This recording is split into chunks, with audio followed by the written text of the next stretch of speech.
torcedor vascaíno, fala torcedora vascaína, bem-vindos ao canal.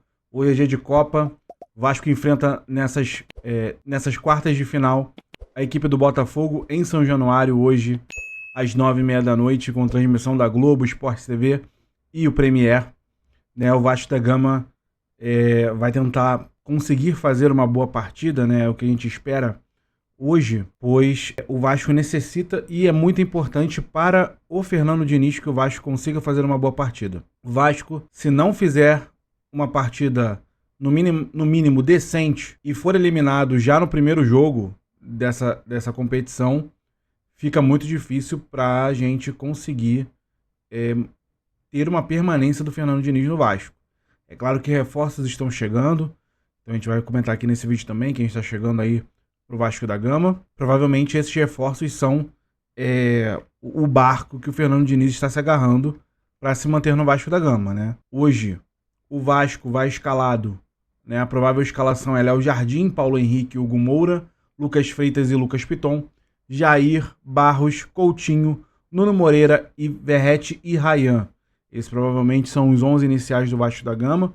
Verratti voltando ao time titular, A gente entende que o Vasco, além de precisar de mobilidade, o Vasco necessita marcar. O Vasco não sabe o que fazer quando está sem a bola. Então eu espero que o Fernando Diniz tenha treinado, com esse time, essa marcação mais forte, essa intensidade no jogo. É muito importante que o Vasco tenha intensidade contra a equipe do Botafogo, porque apesar de oscilar, a equipe do Botafogo é uma equipe forte, é uma equipe que marca, é uma equipe que sabe o que está fazendo, tá? A gente tem umas oscilações na equipe do Botafogo, porque é uma equipe basicamente nova, Não é o Botafogo 100% que ganhou a Libertadores da América, que ganhou o Campeonato Brasileiro. Então, obviamente, é um novo treinador também. Então, eles vão ter oscilações. Mas as oscilações do Botafogo elas são bem menores que as oscilações do Vasco. Então, a gente precisa que o Vasco entre não só ligado, mas que entre realmente com disposição de marcar alto, de marcar forte, de realmente cada bola dividir como se fosse a última jogada da partida. A gente tem a boa notícia que o Paulo Henrique aí tá de volta, Então, na parte da direita de ataque do Vasco, a parte esquerda defensiva do Botafogo, a gente tem a volta do Paulo Henrique, que apoia muito, que sabe ir bem ao ataque, mas defensivamente ele é 1000 vezes melhor. Então a gente espera que o Vasco faça uma partida pelo menos decente. A gente espera que o Hugo Moura não faça uma cagada hoje na partida, como ele vem tentando fazer sempre no início dos jogos, Impressionante como a zaga, o sistema defensivo do Vasco, ele comete besteiras logo no início do jogo. Então o último jogo contra o Juventude foi o Piton, Contra o Santos, o Hugo Moura podia ter sido expulso. Então a gente espera que pelo menos o Vasco ele vá de uma forma mais tranquila nesse jogo. A provável escalação do Botafogo é John, Vitinho, David Ricardo, Barbosa e Alex Telles, Danilo, Marlon Freitas, Arthur, Savarino, Montoro e Arthur Cabral. Então é uma equipe que vem para morder. É uma equipe que no meio de campo é muito forte com Marlon Freitas e Danilo. A gente não pode dar mole com Marlon Freitas e Danilo. Eles são bons marcadores, eles têm qualidade no passe, principalmente o Danilo, a meu ver. Eles têm uma defesa melhor que a nossa. Então o Vasco precisa ficar atento. O Montoro ainda tem seus altos e baixos, mas é um jogador muito habilidoso. O Vasco precisa ter atenção, E o Montoro vai cair justamente ali no setor do PH. Então é necessário que o Ryan e o Barros fiquem atentos a esse jogador, Que o Ryan possa voltar e acompanhar esse jogador, Porque se o Vasco não fizer uma boa partida hoje, já começa a se caminhar aí um movimento na torcida, provavelmente, para uma possível saída do Fernando Diniz, tá? A gente sabe que ele terá mais jogos à frente, mesmo que ele não tenha um bom resultado hoje, mas esses movimentos começam a surgir com mais intensidade se o Vasco não fizer um bom jogo hoje, se o Vasco não fizer o mínimo, que é jogar uma boa partida e tentar ganhar essa partida. Se sair com uma derrota hoje, uma derrota muito contundente, é provável que o Vasco fique numa situação muito complicada, e principalmente o Fernando Diniz. A respeito de renovação, a respeito de contratações, A gente tem aí a vinda do Robert Renan, né? O Andrés Gomes, ele já jogou contra o Corinthians, mas foi apresentado ontem. O Robert Renan foi apresentado ontem também, mas já treinou com a equipe, se não me engano, ontem. Não vai para o jogo, né? Porque acabou de chegar, então não tem realmente cabimento. Ele já ir para uma partida, já ir para uma linha de frente que talvez possa queimar ele com antecedência. Então, eu acho que o jogo contra o Sport, o Robert Renan tem que atuar. Aí ele já tem que atuar. E o Vasco, ele voltou com as negociações com o Carlos Cuesta, né? Porque o Carlos Cuesta, ele havia negado o Vasco, né, para fechar com o Spartak. Porém, as notícias são que o Spartak mudou, né, mudou o contrato, né, o Carlos Cuesta não aceitou essa mudança de contrato.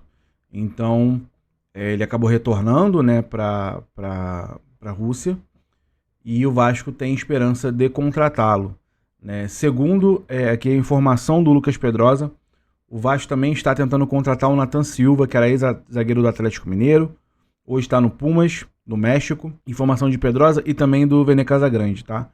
Então, o Vasco tentou uma abordagem, mas o Pumas acabou entrando em contato com o Atlético Mineiro, porque ele ainda tem 20% dos direitos do atleta, e pedindo para uma redução de 10%. Né? E o Atlético Mineiro negou, porque o Vasco deve ao Atlético Mineiro, não faz sentido um adversário direto, eles facilitarem ainda mais o adversário direto que tem dívidas com o Atlético Mineiro. Então, isso foi negado. Então, a proposta do Vasco inicialmente foi negada, né?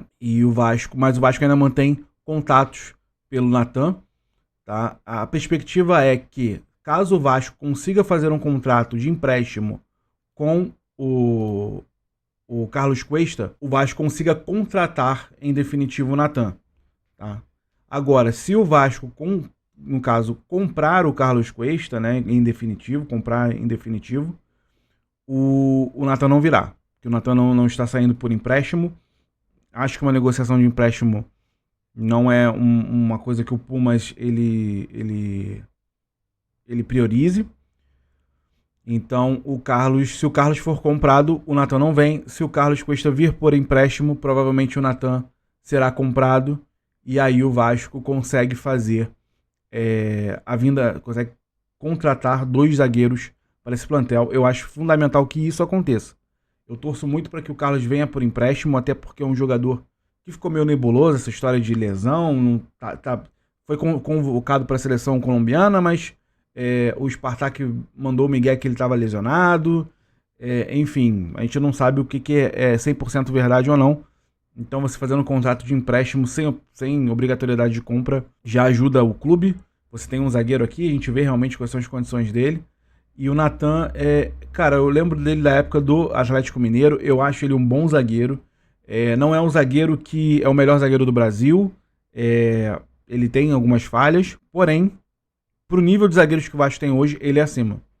Então, ele e o Carlos são titulares, né? Então, assim, se a gente for botar nesse parâmetro, ele e o Carlos são titulares, e o Robert Renan também. Então, o Vasco eleva o patamar de zaga que ele tem hoje, né? Ele, de fato, ele passa a ter no seu plantel zagueiros de qualidade, zagueiros que podem render, principalmente o Robert Renan. É um zagueiro novo, é um zagueiro que tem muito a crescer ainda no Vasco. E eu, sendo bem sincero, se o Robert Renan fizer uma boa temporada no Vasco da Gama, eu torço pro Vasco comprar ele.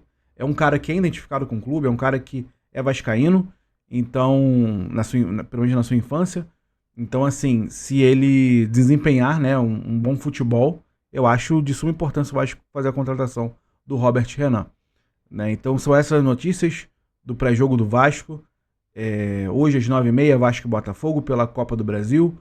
Esperamos ver uma boa partida do Vasco, que a gente possa sair com um resultado positivo. O Vasco tem uma certa vantagem contra o Botafogo em São Januário, e a gente tem que fazer o peso da torcida valer a pena.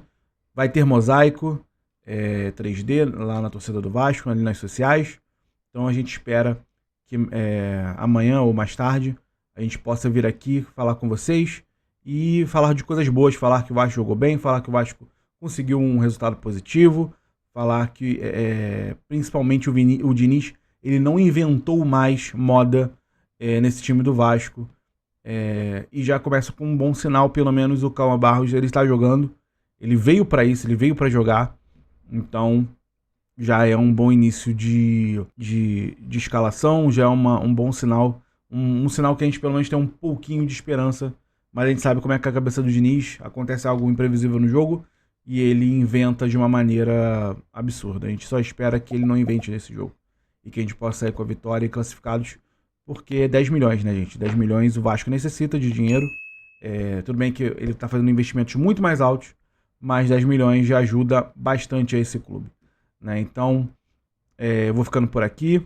Diz aí pra mim qual você acha que vai ser o placar do jogo. Até a próxima, sempre Vasco.